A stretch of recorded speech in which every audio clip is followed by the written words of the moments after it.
Baguio beans. Galing yan sa freezer kasi nga masisira pag hindi ilagay sa freezer. Yan, igigisa lang natin. Pasensya na kayo sa boses ko at kagigising lang. So, ayan na siya. Pinapakulawan ko na yung bago ng konti para lumawas yung mantika. Yun na naman tulad yung dati kong pagigisa.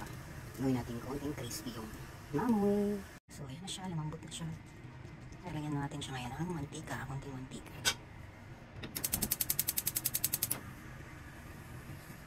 Haluin lang muna natin. Medyo mapula-pula pa yung mamoy.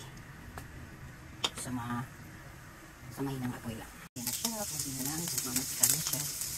Ang mapansit na yung mantika. Pwede na siguro maglagay ang sibuyas bawang.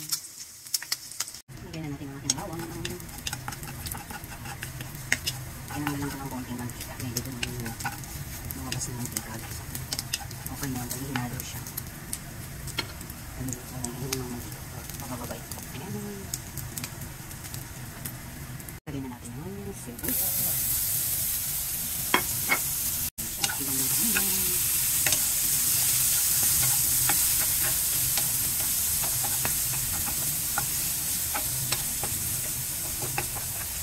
Tapos ipaglang na natin siya ng konti. Yung bago. Umagisal yung sarap. Lagyan natin ng konti ng toyo. Tansyahan lang yan.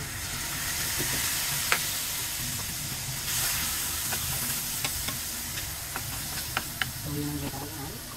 Meron naman ako siguro.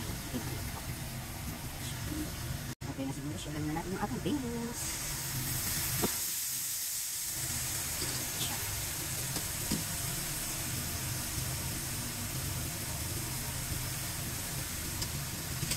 Lagyan natin yung konti.